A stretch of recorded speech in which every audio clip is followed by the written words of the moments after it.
खूबसूरत सा ख्याल और बहुत खूबसूरत सी बातें आली जनाब सलमान सिद्दीकी साहब ने पेश की। सरजमीन सूरत के एक शायर हैं वसीम मलिक, वो कहते हैं कि हालांकि ये बरवक्त कहानी नहीं लिखती तारीख, मगर खून को पानी नहीं लिखती। हालांकि ये बरवक्त कहानी नहीं लिखती तारीख, कभी खून को पानी नहीं लिखती। मैं इसलिए जिंदा हूँ कि मैं बोल रहा हूँ, दुनिया किसी गूंगे की कहानी नहीं लिखती। मैं इसलिए जिंदा हूँ कि मैं बोल रहा हूँ, दुनिया किसी गूंगे की कहानी नहीं लिखती। आजकल इस मुल्क हिंदुस्तान के हालात ये हैं कि अगर हम अपनी ज़बानें बंद कर लें तो मार दिए जाएंगे। बोलना पड़ेगा, सुबह बोलना पड़ेगा, दोपहर में बोलना पड़ेगा, शाम में बोलना पड़ेगा, रात में बोलना पड़ेगा।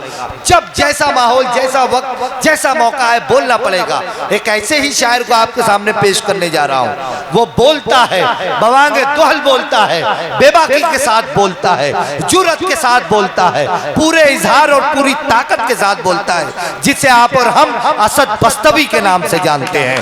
उर्दू मुशायरों का जुर्रतमंदाना लहजे का नाम असद बस्तवी आपकी समातों से टकराने जा रहा है। दोस्तों, पूरे मुल्क हिंदुस्तान के मुशायरों में इस शायर को बेपनाह मोहब्बतों के साथ सुना और नवाजा जाता है। आज आपके अपने इस इलाके में भाई असद माइक पर आ चुके हैं। अब आप जोरदार तालियों से अपने हाथों को खोलें और इजाजत दें कि असद बस्तवी अपनी शायरी आपके दरमियान पेश कर सके। सारे वादे सारी कसमें सारे वादे एक लम्हे में तोड़ दिए।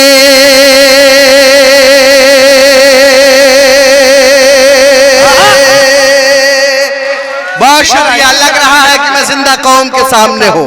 अल्लाह सलामत रखे आपको। सारे वादे सारी कसमें एक लम्हे में तोड़ दिए।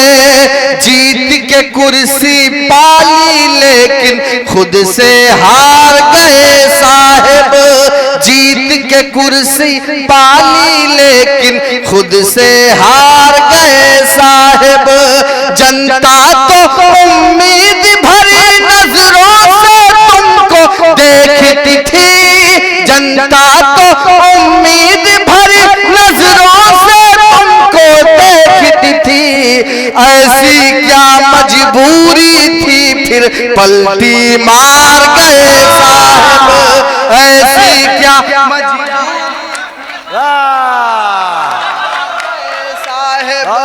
जनता तो उम्मीद की नजरों से तो तुमको देखती थी।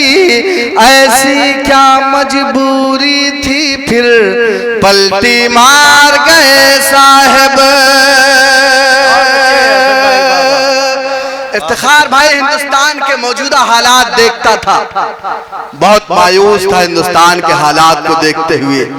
लेकिन आज आपके इस मुशायरे में जब देखता हूँ, पहली सब में राना रंजीत साहब को और तमाम अपने गैर मुस्लिम लीडरान को, अपने तमाम गैर मुस्लिम भाइयों को और आपको देखता हूँ तो उम्मीद की एक किरण नजर आती है। मैं सोचता हूँ कि मेरे आबाओ अजदाद ने जो हिंदू मुस्लिम एक होकर इस मुल्क में जंग आजादी लड़ी और इस मुल्क की कौमी यकजहती का ख्वाब देखा, उन्होंने गलत नहीं किया था। मैं सलाम पेश करता हूँ आपको और चार मिसरे पढ़ता हूँ। वो चार मिसरे इस वक्त मौजूदा हिंदुस्तान की जरूरत है, वो चार मिसरे इस मुशायरे का मकसद है। पेश करता हूँ, बता खास मुलाजा फरमाए अजय कुमार द्विवेदी साहब, राना रंजीत साहब, मंजर नसीम साहब, संजय ठाकुर साहब, संजय सिंह साहब, तमाम लोग को शरीक करता हूँ। एक पैगाम देता हूँ हिंदुस्तान के 30 करोड़ मुसलमानों की तरफ से अपने तमाम गैर मुस्लिम भाइयों को।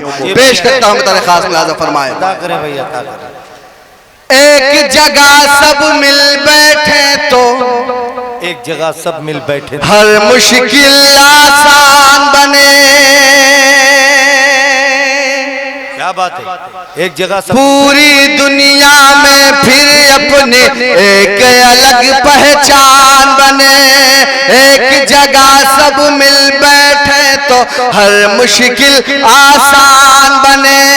पूरी दुनिया में फिर अपने एक अलग पहचान बने।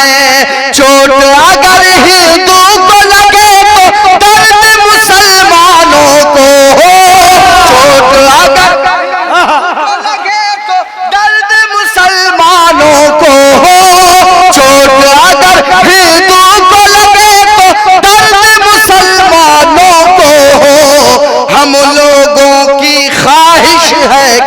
ऐसा हिंदुस्तान बने हम लोगों की ख्वाहिश है कि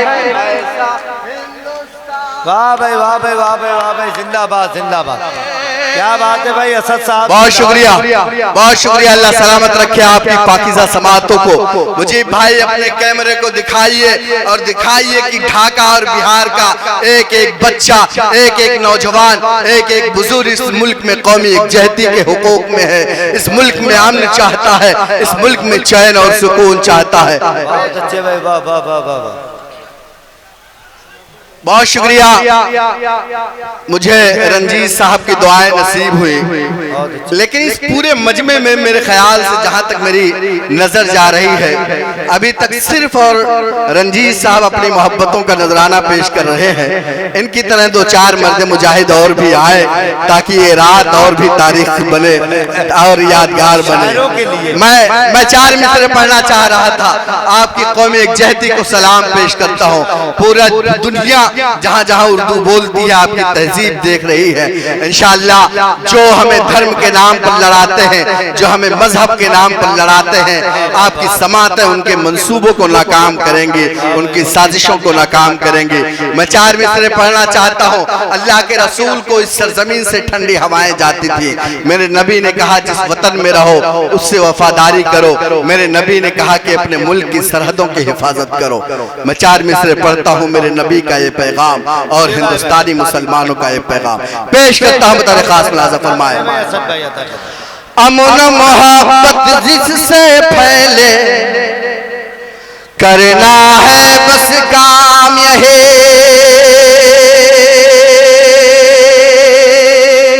अमन मोहब्बत जिससे देश के कोने कोने तक पहुंचा दो बस पैगाम यही। अमन मोहब्बत जिससे फैले करना है बस काम यही, देश के कोने कोने तक पहुंचा दो बस पैगाम यही। जान से ज्यादा इस मिट्टी की हमको हिफाजत करनी है, जान से ज्यादा इस मिट्टी की हमको हिफाजत करनी है।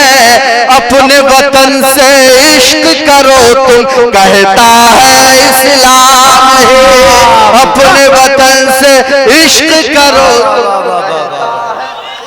जिंदाबाद, क्या कहने भाई असद साहब, वाह वाह वाह, इश्क करो तुम कहता है इस्लाम है। बहुत शुक्रिया हाज़िर गिरामी। चार मिसरे एक पैगाम के तौर पर और पढ़ना चाहता हूँ। मुझे पता है कि मेरे चार मिसरे शायद मुझसे पहले ढाका पहुंच गए हों, लेकिन एक मैसेज है हिंदुस्तान में बसने वाले तमाम सेकुलर लोगों के दिलों की आवाज है। मैं चार मिसरे पढ़ूं, चौथा मिसरा मुकम्मल हो, आपकी तालियों की गूंज उन तक पहुंचे जो हमें मंदिर